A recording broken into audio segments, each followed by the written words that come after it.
Firefighting is a brotherhood. It is a community. And we know that mentorship plays a huge role in our development as firefighters and as people outside of the firehouse. So find a mentor that can give you guidance and share experiences and offer support as you navigate this career. Welcome to the Keep the Promise podcast, where we help build resilient and well-rounded firefighters. The other day, I was talking to one of my good friends that I went through the fire academy with, and it got me thinking about those beginning years in the fire service and the fear, the excitement, and all of those feelings that came along with being not just a rookie, but what happens after coming off of probation. That's why the title of this podcast is You're Off Probation, Now What? And it talks about the journey to becoming a resilient and well-rounded firefighter. And I just remember feeling when that year was over that I could just breathe a sigh of relief and get excited to do all of the things that I couldn't do as a rookie, not realizing that probably the biggest part of the journey was just beginning. It was a massive milestone, don't get me wrong, but if I could talk to myself back then, I would tell myself to do a couple things differently. And that is what this podcast is going to be today. This is the letter to my younger self, the podcast to my younger self, me talking to TJ back in 2013, and hopefully getting him to understand a couple of the things that are important. Number one, it's to embrace continuous learning. Being a rookie is awesome. You're a sponge. You're absorbing so much information. And most importantly, everybody's coming to you and teaching you. Now, granted, you have to take into account who is teaching you and who you can trust and who you probably should vet their ideas. But overall, a combination of people teaching you, a combination of the rookie book and the training plan that you have makes sure that you're always engaged and you're always learning new things. And as soon as you walk away from that rookie year, or 2 years, depending on which department you're at, as soon as you walk away from that rookie status, that's over. It is entirely up to you. That is, you get to that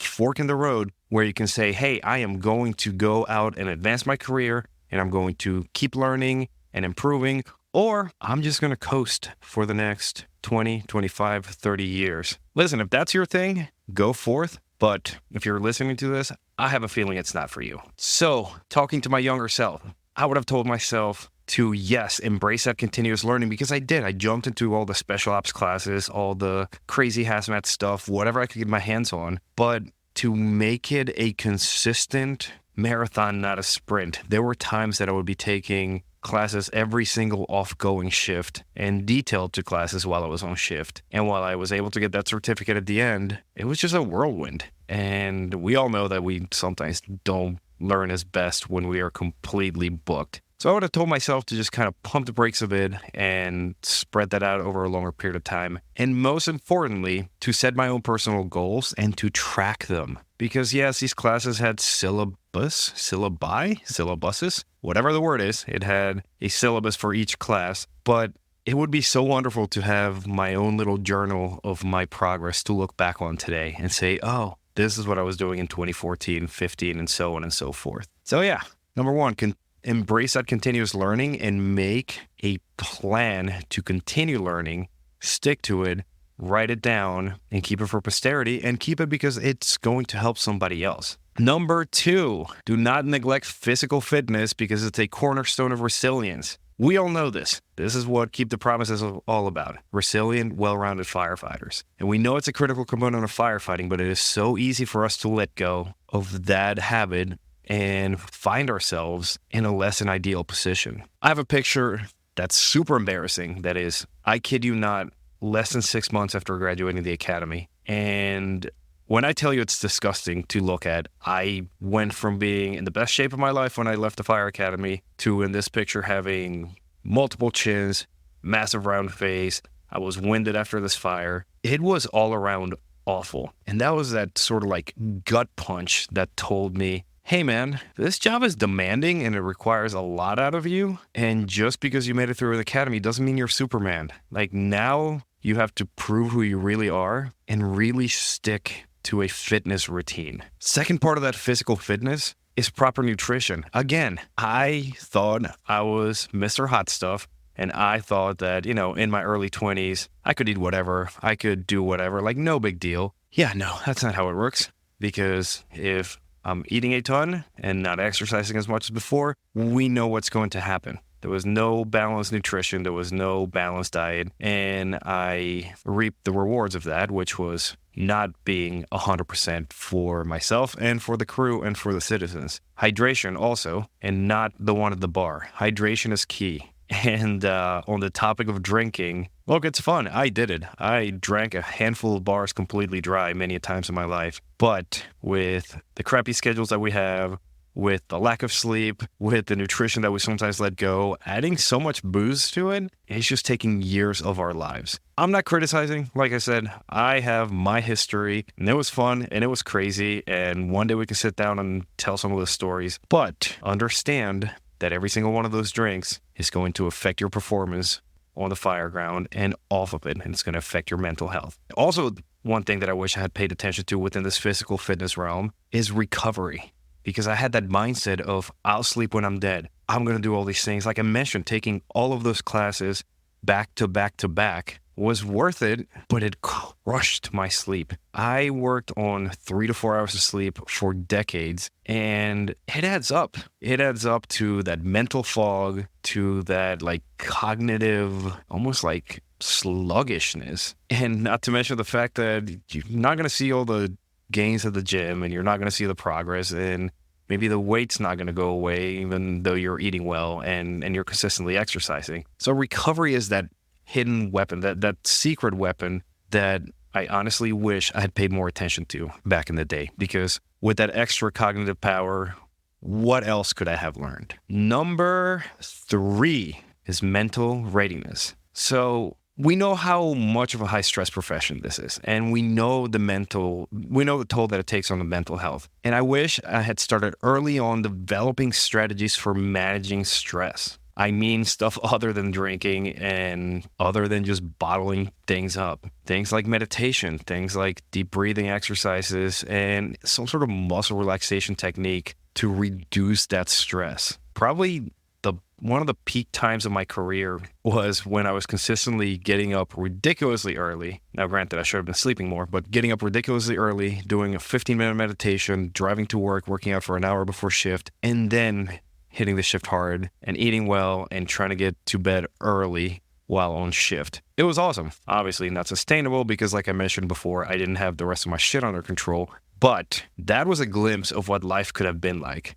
So again, talking to my younger self, hey TJ, start with this earlier and stick to it. Also important is finding that support system, and sometimes that includes professional help. I will tell you this, the smartest thing I ever did was finding a therapist before the bad stuff happened. Because by the time we lost Nate, and by the time that I got home realizing, oh my God, I just went through a line of duty death, what's going to happen next? I had been talking to a therapist for about 4 years at that point, and I was able to pick up the phone, call her, and say, hey, the worst thing that happened, that could have happened just did. Can I talk to you? And I was able to jumpstart that recovery the day off. I was able to start processing those things and to start understanding myself better the day off, instead of scrambling, trying to build trust with a therapist, trying to find one of all things. So yes, that's one thing I did correctly in my mind. And that's something I would encourage you to do as early on as you can in your career. Find that one person who's going to be able to help you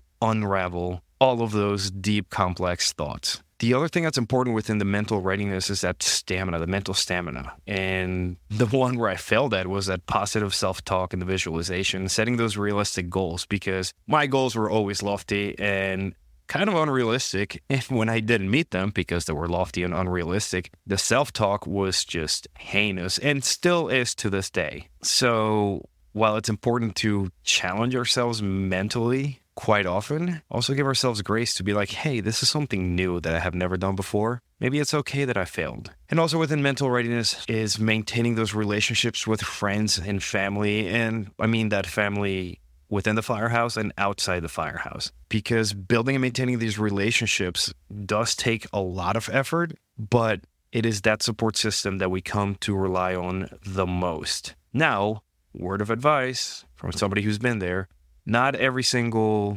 colleague, not every single friend, not every single relationship is going to be worth it. And as you grow and progress in your career and in life, realize when it's important to just kind of prune those branches, to just kind of let certain people go if they are not helping you achieve your goals, because then you can give the rest of your energy to the people who are helping you achieve those goals and who are making you a better person and better firefighter. And you're just going to be better off because of it. And we were at what? That was number 3. So number 4 is the community aspect and the mentorship. Firefighting is a brotherhood. It is a community. And we know that mentorship plays a huge role in our development as firefighters and as people outside of the firehouse. So find a mentor that can give you guidance and share experiences and offer support as you navigate this career. I was lucky that a handful of them just kind of fell on my lap. Younger dudes, older dudes, aggressive firefighters, people who had been there and had done that,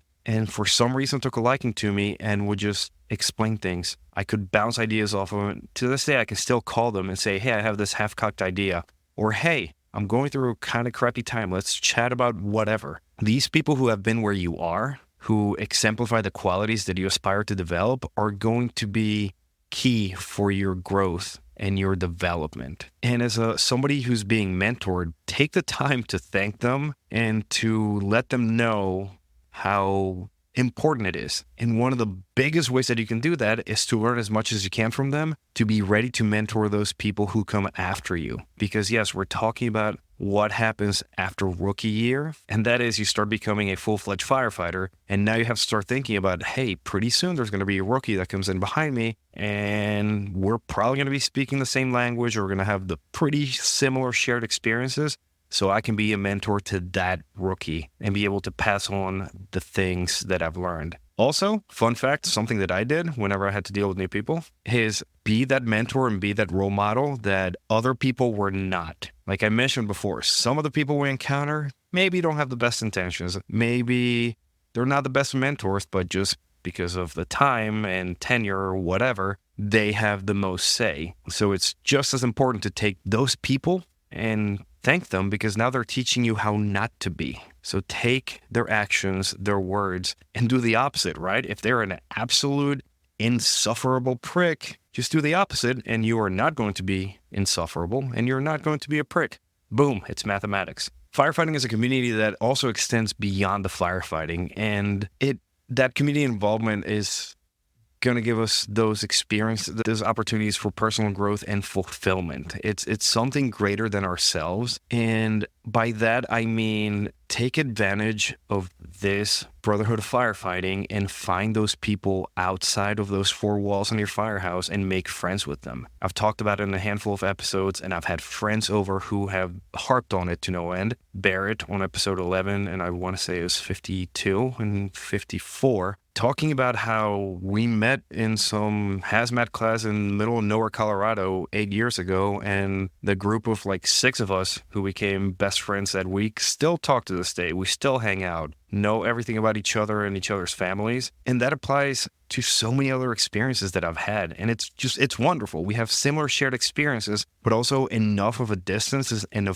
enough of a different perspective that we can learn so much from each other, right? One of them, our good friends, is Gabe. He is in New Mexico. Barrett is in Louisiana. Josh is in Virginia. So we can all learn so much from one another and from our departments in how to become that resilient, that well-rounded firefighter. So that would be the last thing that I would tell my younger self is, hey, do not underestimate the value of community and of mentorship. And most importantly, thank the good mentors for what they teach you and the bad ones for what they teach you not to do. Quick and easy podcast. This is a journey once you come off probation that is going to continue for the rest of your career, and you should treat it as such.